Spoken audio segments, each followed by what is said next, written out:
You are Locked On Hawks Postcast, part of Locked On Atlanta on the Locked On Podcast Network. Your team every day. Welcome in, everybody, to the Locked On Hawks Postcast, your home for the best Hawks talk. It's local insight you can't get anywhere else but right here at Locked On. I'm your host, Tenitra, Batiste, and alongside me is DeShaun, Tate. Today's episode is brought to you by Jace Medical. Empower yourself when you purchase a Jace case, providing you with a personal supply of 5 antibiotics that treat 50 plus infections. Get yours today at jacemedical.com and use code LOCKEDON to get $20 off your order. That's JASEmedical.com. And of course, the Locked On Hawks Postcast is part of the Locked On Podcast Network, your team every day. Now, DeShaun, the Hawks had a unique chance tonight. They had an opportunity to sweep the Wizards. Instead, they got swept out of their own building. So we'll talk about this 127-99 loss in the and one and talk about who got next if DeShaun doesn't spontaneously combust before we get there. But first, let's get T and Tate's take on this blowout tonight. Oh my goodness. DeShaun, you said there are no words. Yeah. I didn't even know there was a game tonight, Tenitra. I'm just sitting over here, oranges. I didn't even know there was a game tonight, Tenitra. That's how bad this was. 30 points to the Washington Wizards. The Wizards. Let me say it again for the people in the back. 30 points to the Washington Wizards. Now, I came on here on last night. I told the people that my great-grandma Bessie could have put forth a better effort than what they did on last night against the Pacers, and she is deceased, mind you. At this point, I need a drink. Not because my throat is parched, but because this team has really just been that bad. Yeah. I even did something else, Tenitra. And forgive me, because I feel like this is going off the rails a little bit. Oh, you mean like the game? You mean like the game at State Farm? Like the game. Like the game. Like the game. Go off. Like the game. I said on last night in the postcast after the Pacers game, you need to beat this team by 100. You did. Not even realizing that this game was going to feel like the Hawks got beat by 100. Yeah. So I did something else. I said, you know what? I got a really good feeling about, maybe not a really good feeling, but I got a good enough feeling. I mean, they're playing the Wizards. I'm going to break up my red pen because I got a feeling for a victory. I said, no, I'm not sure that that's going to happen. Uh-huh. So I'm going to break out my good pen. I'm going to bring my gold one in. One of my favorite ones right here for my note taking. Yep. I ended up deciding on my black pen because I had this gut feeling that it was going to turn into a funeral. And that's exactly what this was. Listen, Georgia Tech has played some decent basketball as of late. Georgia has played magnificent basketball as of late. Even in a loss. Yes. We saw effort. Both of those teams. Yes. Georgia Tech against Duke today. Georgia against one of the top teams. But listen. And even Georgia State. And even Georgia State. Yeah. They're doing their thing. Both of those teams could have beat the Hawks tonight. In fact, and you might just have to jump in on me because I'm on a roll right now. The Grayson High School, shout out to my boy Joffrey and my boy KD, who's an assistant over there. Grayson High School could have beaten the Hawks on tonight. I don't have words. I was using terms before: atrocious, terrible, ridiculous, blasphemous, and everything else. But I should have known something when on the very first possession tonight, the clock expired on the Hawks. That should have told me everything that I need to know. I'll be really interested in hearing what your take was, but it was clearly a lot colder for the Hawks inside of State Farm Arena tonight than it was outside of State Farm Arena tonight. Yeah, and we're not playing on words with Trey's moniker, by the way. We mean that when we say ice cold in a bad, no doubt, bad way. No doubt. This is one of those games where we talked about this. I believe it was the 5 minute and 44-second mark last night when Quinn Snyder began to pull out the starters. And, you kind of figured, okay, he wants to get those guys out so that they can get some rest because they've got a back-to-back. When there's a back-to-back on the road, certainly, your heart goes out to those guys because that is tough. But when you're going home to sleep in your own bed, and before the first game of the back-to-back, you had days to recover. And before that, you had days to recover because remember, they played Sunday. They didn't play Wednesday. Then they didn't play again until Friday. So essentially, you've gotten some decent amounts of time. Okay. You also had the whole squad. They might not have been ready, but the whole squad was there, where we had heard that DeJounte Murray was listed at one point as questionable, but then he became available. So you knew, okay, he's going to play. Trey's going to play. Clint's going to play. So you essentially have the entire squad at your disposal.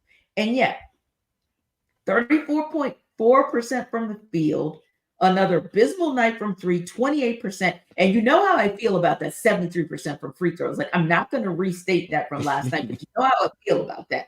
Very, very disgusted.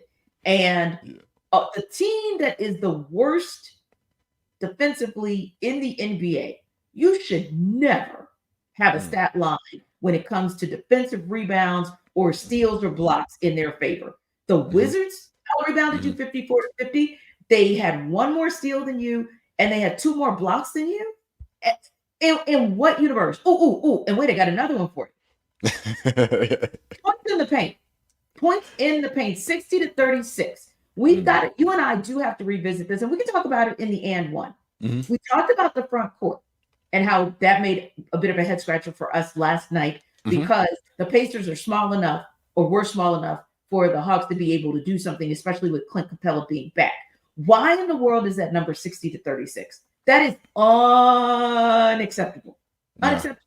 And that's why my takeaway was make it make sense. Because as I went down the entirety of the list of stats, I couldn't make anything make sense, including the largest lead being 30.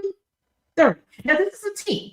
This is a team where, again, you and I talked about the fact that the Hawks had an opportunity to sweep this team. Now, in the NBA, or really any league, DeShaun, if we're being honest, to be able to sweep an opponent for the season series is an accomplishment no matter who it is.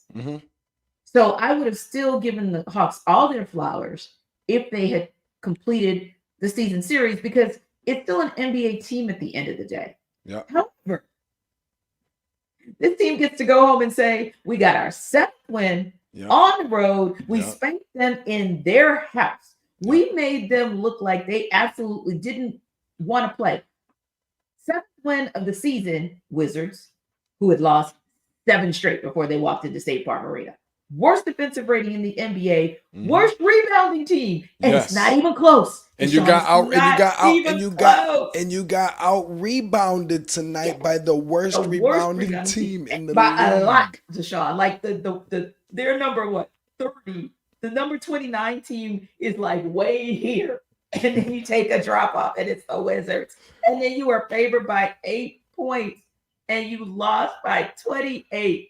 DeShaun, the symmetry of it all in a bad way is just painful. I know that people probably waiting to say, okay, at some point DeShaun and Tenitra are gonna pull it back in, right? No. I'm not pulling nothing back in. I'm not rigging up. I'm not doing that. Distasteful, disgraceful. I'm a little bit disappointed in the fan base because the fan base didn't boo the team. Right. Until like whispers or echoes of booing like somewhere in like the 4th quarter, but it was like boo. Tenitra. But wait a minute, DeShaun. Okay, I'm listening. Go for it. No. I want you to say what you're going to say. I'm going to put a pin in what you just said, and I'm going to call an audible for the deep dive. But say what you're going to say. I want to go back to that when we got time for it in the deep dive. But wrap us up here in this first segment. I'll say this. They got the right coach. I'll tell you that. I could not have been the coach on tonight. I mean, this was so bad. I told you I thought that Indiana took their soul on last night. It got so bad that I'm listening to the broadcast and Dominique Wilkins, and I quote, say, "We didn't see this coming tonight." And Bob Rathman says, Yeah, well, you said that last night, and I got a nice little chuckle. That was probably the only little bit of a laugh that I was able to get. So I know that we are kind of up against the break, but I don't got it all off my chest yet, Tenitra. So Oh I'm gonna no! just wait to the other side. And on that note, if you guys want to hear more of this, where we're really, really going to talk about or try to talk about or make sense of it, come back on the other side. We're going to talk more Hawks and Wizards in the and one.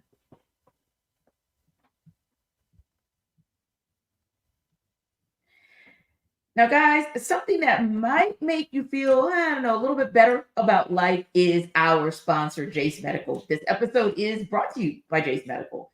Now, normally sports is an escape from some of the crazy realities, but right about now, the Hawks are making us feel great.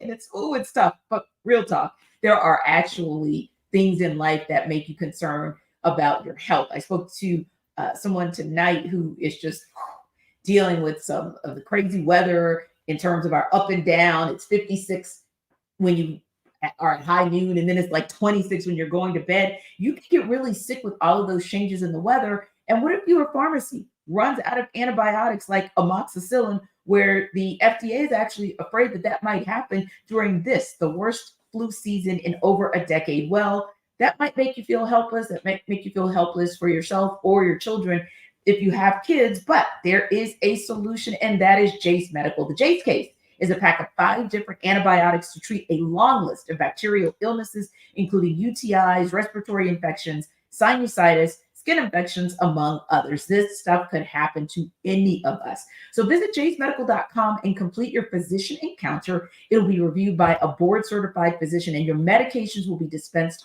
by a licensed pharmacy at a fraction of the regular cost. Again, it's never been more important to be prepared than today. Better to be safe than sorry. So go to jacemedical.com and use offer code LOCKEDON to get $20 off your order.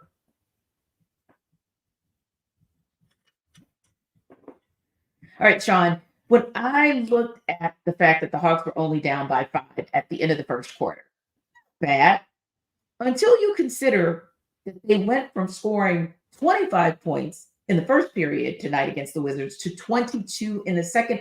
How, DeShaun, do you explain?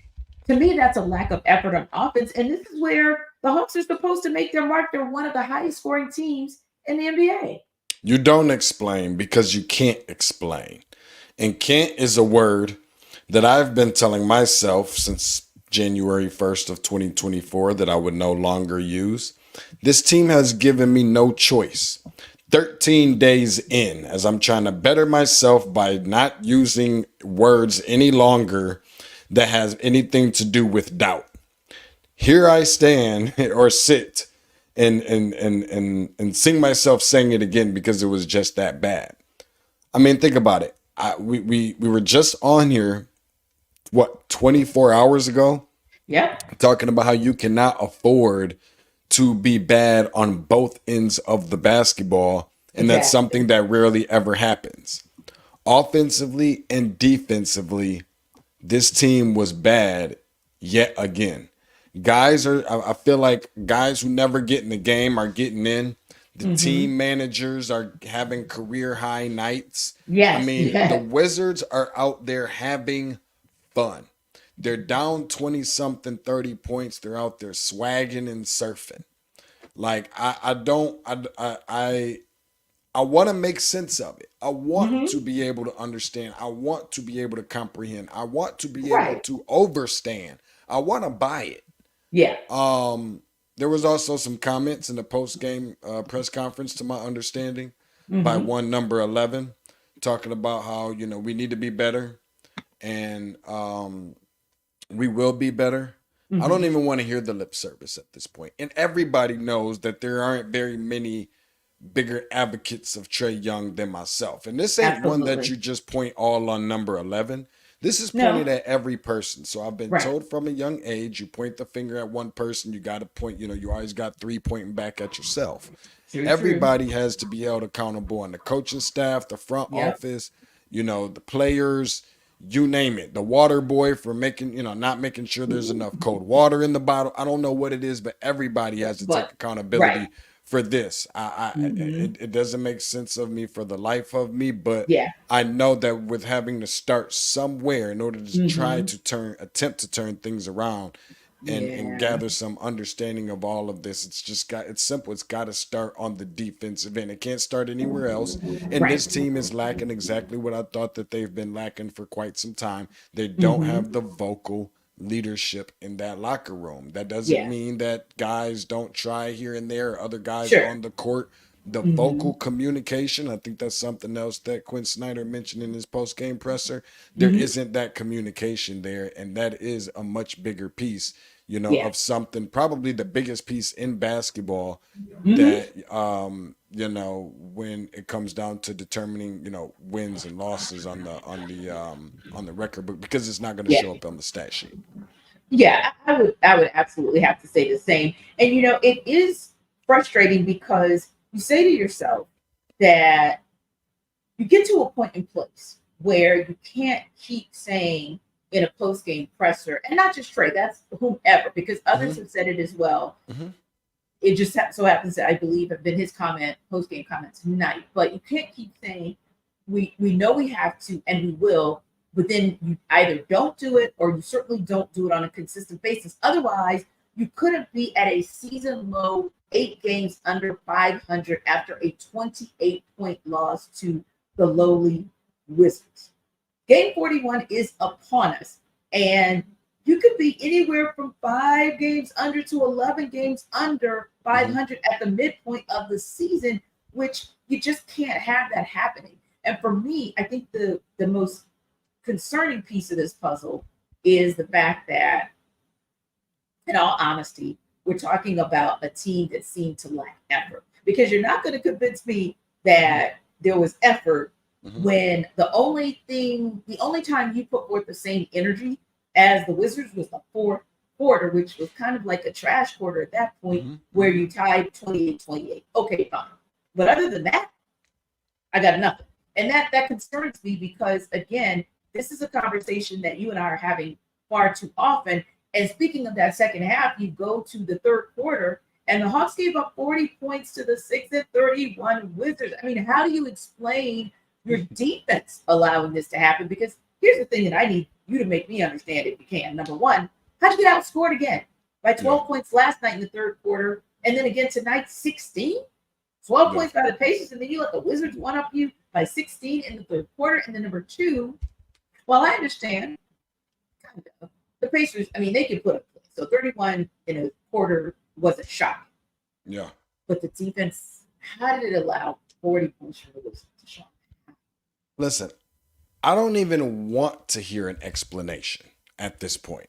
Like, if we're getting to a point where we're asking them how certain things are happening and we're repeatedly watching them happen, I don't Yeah. even want to, like, sometimes we're all people. We're Yeah. everyone's human, right?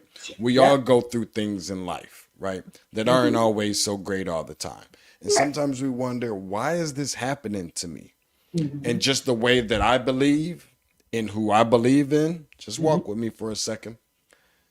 I believe that sometimes it's better that we don't actually know why some things happen, Right. because who knows how off the rocker we would be if we actually knew the answers as to why they happen. Hello. I don't think I even want to know the answers behind why this is happening. The Yeah. worst part about it is that it's happening.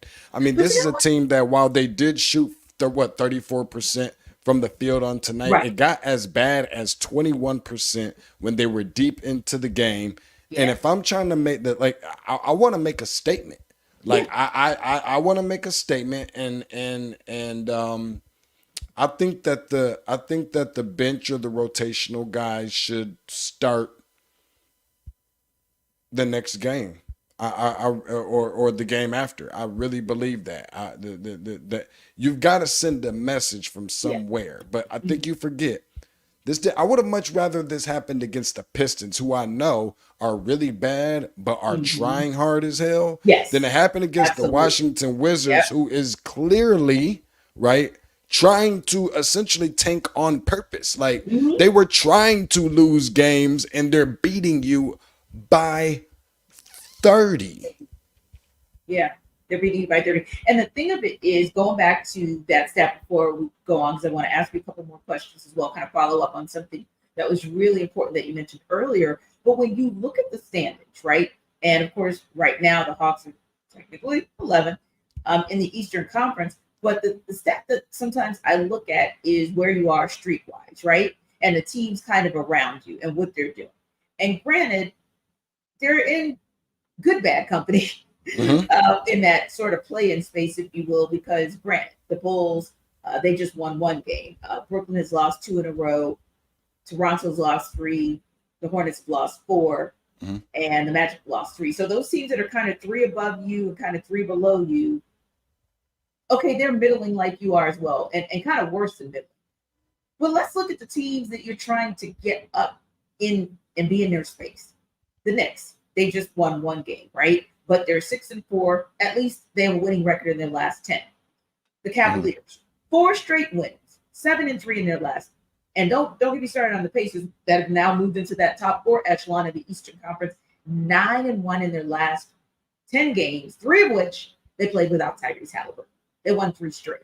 The reason I'm mentioning that, DeShaun, is that you don't want to keep being in the conversation around teams where when I look in the street column of the standings, it's always L2 or L3 or L4. It's never even W1 or W3 or W4. You don't want to be that because allegedly, supposedly, you're not built to, I don't even know what the word is now because I keep saying middling, but middling means you're somewhere in the middle trying to drop to the bottom. I mean, not that. No, right. You're not even middling at this point. The other thing I thought that I wanted to bring back to the forefront of this conversation is the fact that you said the Hawks fans didn't even boo. You know, I think I heard a little bit of a hiss somewhere in the third, fourth quarter, like, boo. But it wasn't like a passionate boo. DeShaun, I always said, and this is me in relationships, you do a better job, you're better off if I'm mad at you than if you make me sad. Yeah. Because if I'm mad, I'm going to shake off anger. But if I'm sad or I am apathetic and I've tapped out on you, you need to be concerned. Because that means I've tapped out and I ain't tapping back in. There you go. That's what concerns me. The fact that those fans were apathetic tonight. And I will tell you, being in the arena last night, I felt like they were a bit apathetic there.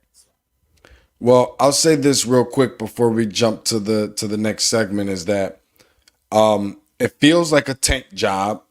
Not saying that's what's happening, but that's what it feels like. Sometimes there's nothing wrong with saying what the energy, what the vibe is like. Yeah.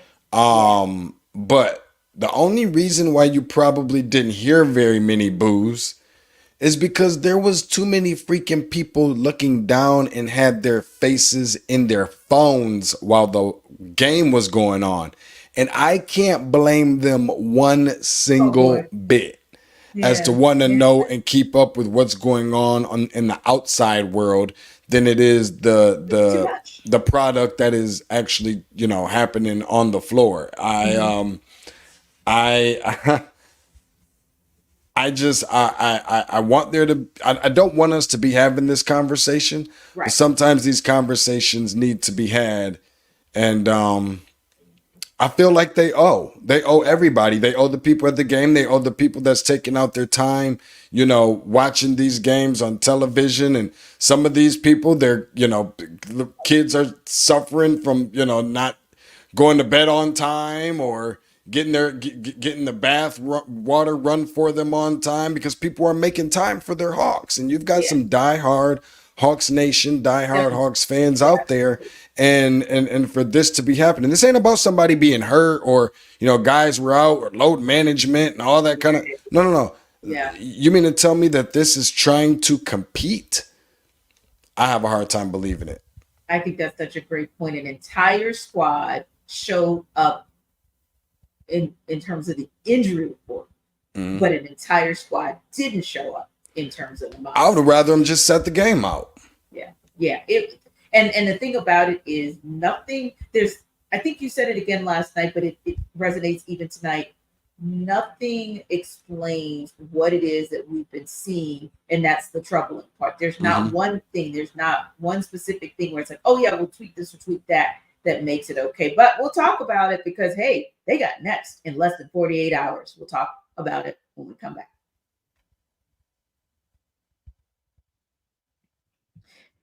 This episode of Locked On Hawks Postcast is brought to you by PrizePicks. Now, the basketball season is upon us, and believe it or not, the midpoint of the basketball season is almost here as well. But here's the thing, too. You can now pick combo projections across football and basketball from the Specials League in PrizePicks. And of course, we know we're going through the wild card weekend over in the NFL, so it's kind of a cool opportunity. A league created specifically for combo projections that include 2 or more players from different sports or leagues. So that, to me, is fantastic. If you, for example, and of course this would have been before he got injured, but like a Tyrese Halliburton just lighting the world on fire, right? And a Travis Kelce whose team is playing on a frozen tundra tonight, but is absolutely able to still put up some big points. You can actually make combinations with those players. How many threes is Steph Curry going to make?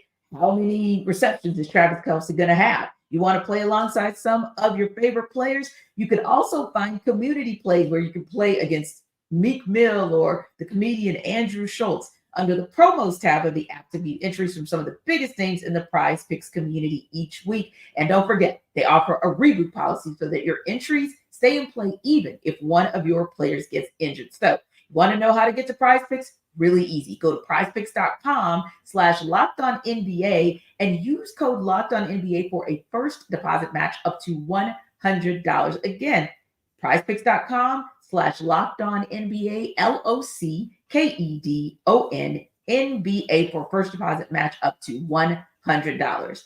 PrizePicks is daily fantasy sports made easy. Well, Sean, you know who's not making it easy for us to understand things, at least? That's the Hawks. They got to bounce back, though. In less than 48 hours, they have an afternoon game Monday. They have to host the Spurs. That's MLK Day, and you know that that's a day full of pageantry because, of course, it means so much around the world, but it definitely means a lot here in the home of Dr. Martin Luther King Jr. So there's pageantry at State Farm Arena, commemorative uniforms, and a choir that actually does those Hawks player intros to start the game. Typically, it's a sold-out crowd. Really an amazing, amazing entertainment space. But DeShaun, what are the Hawks that take the court actually going to do so we're not talking about another blowout, another letdown, or another game lost to a team you're clearly supposed to beat? Don't you dare. Don't you dare pull this crap on MLK Day. Or this postcast is going to go in a whole different direction. If there is not another day in Atlanta sports history where you show up to show out, it's on MLK Day. Oh, and by the way, this is where you need to try to set an example. At least that's what I would like to think on surface level, right? Mm-hmm. To this superstar, all generational, all world player, Victor Wembanyama, and welcome him, give him the proper introduction to Atlanta and what Atlanta is all about. The sad and unfortunate thing, though, Tenitra, is that I'm not really sure. Like, if there's ever a game, I mean, I tell people all the time, and they're like, where should I put my money down on today? And people doing the gambling thing and the spreads and the lines and putting tickets together and over-unders and everything else.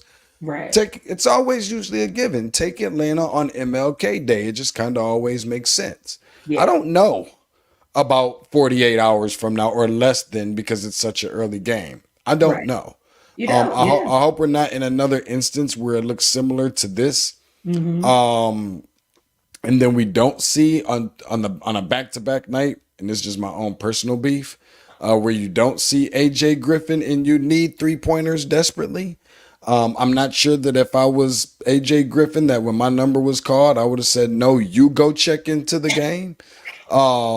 But I'm trying to digress and bring it back around at this point. It's so difficult to do so, but this is going, if not nothing else, because I know we like to think like, oh, come on, like seriously, it's the Spurs. Yeah, we said that against the Washington Wizards and got beat by 30, by the way. And you got to think about this. That's a great point that you make because you better be careful. The Hawks barely beat the Spurs back in San Antonio. It took a charge. It took a Trae Young charge. Exactly, for them to beat them. And then low key in the Spurs' last 5 games, they are 2-3, but check this out. They lost to Cleveland. They lost to the Cavaliers by just 2 points on January 7th. I'm sorry, let me actually go back 3 games because the last 2 they won. Okay, so they're on a little winning streak. But before that, they lost to the Cavs by just 2. A few days before that, they lost to the Bucks by just 4. And then a few days before that, they lost to the Grizzlies by just 8. The reason I'm mentioning that is because you make an absolutely great point, and so does Willie Carswell. Tonight was embarrassing. He says, I don't know even where to start. DeShaun and Tenitra, I don't blame y'all for going off tonight. Thank you, Willie, because we try to be respectful. We try to be objective because we know that in all actuality, there are some players who legit are giving their all. And we know that sometimes it's back-to-backs, right? And that's difficult, especially if it's road back-to-backs. Sometimes you have players that are available and they play, but they may be playing a little bit banged up. No, we're not going there at this point because when you lose by 28 points to the Wizards, to me, there is no explanation for that except that you just crapped the bed and that's it. Now, Mass or Maz, I don't really know. Could be Nas, I don't know. But MAS, I'm now convinced that the game is passed by Coach Quinn. Does he have any clue on how to get this team back to playing basic basketball? They're trying to trade the wrong player. Trey needs to go. Now, I'm going to tell you, DeShaun and I are not going to go that far by Quinn or Trey. But here's where I will go halfway there, DeShaun. You would weigh in, and then I got to say one more thing before we get out of here. But no worries, take your time. I think that Quinn, I don't think the game has passed him up at all, but I do think you make an excellent point about getting back to basics. To me, that's going to be, we've been talking about, college basketball, college football. We've been talking about Nick Saban, right? Didn't have the greatest team on his way out this season. And people say this was arguably the greatest coaching job because he did more with less. He got back to basics with his quarterback, Jalen Milroe, and basically they played their way into a college football playoff. That's where Quinn Snyder is. You've got to get these guys back to basics and get them back to individually playing their best basketball so they can play their best basketball collectively. And while I don't necessarily say Trey needs to go, I've never been on that whole, run him out of town bandwagon unless you have a game plan on what that's going to look like. However, you best have a game plan. And this is going to be a challenge for Landry Fields. He's got less than a month to figure out a big move because DeShaun, at this point, I do think it's going to take a big move to reset. My last thing that I will say, especially in regards to Monday afternoon, is, obviously it won't be a cakewalk. I don't think that the Hawks can afford to look at the front of, or any of us as fans or what have you, can afford to look at the front of anybody's jersey and take them for granted or think that they're just going to come in and lay down. If we don't know anything else, we know that this is a well-coached team. Indeed. And Popovich is obviously a Hall of Famer and somebody that's going to go down. And if you start talking about all sports, like any sport, he's amongst one of the best coaches that is actively coaching. Yes. So you automatically right off the rip, you have to know what you're up against. And so, we'll hopefully the people will be, we'll be wearing our red. Tanitra's got her red on. I wasn't going to do it. Not for that reason, though. I wasn't doing it tonight, Tenitra. I was like, and I was like, nah, I got to see first. And sure enough. So no, we'll be looking forward to MLK and everything else, the festivities that is going to be built around this game, and looking forward to see how all of that goes. Yeah, yes, indeed. But just so you all know, that little girl in the background, she's got 3 letters on. See this big girl? She's got letters on too. Cool soror. That's why I got my red on. Good people. Shout out to all of my sorors of Delta Sigma Theta Sorority Incorporated. It is our 111th anniversary of our founding. 22 amazing women founded this organization 111 years ago at Howard University. And it is such a privilege and honor and a blessing to be a part of an organization that just sees service and sisterhood and scholarship as the top of the food chain of what we do. So anyway, just wanted to shout out my sorors because you know what? There's a song that my girl Beyonce says, "You will not break my soul." And there's a gospel saying, "You will not steal my joy." So I am going to still be on my happy, and in my happy space as we wrap this show up. And listen, you guys, hopefully when DeShaun and I speak to you on Monday, you will be in your happy space too, because we will be talking about a win. We appreciate you guys for stopping by the Locked On Hawks Postcast. keeping it real and allowing us to do the same. Remember to like and subscribe to our YouTube channel. And for more on the Hawks, check out our guy, Brad Rowland on Locked On Hawks. You don't want to miss it. We'll see you next time.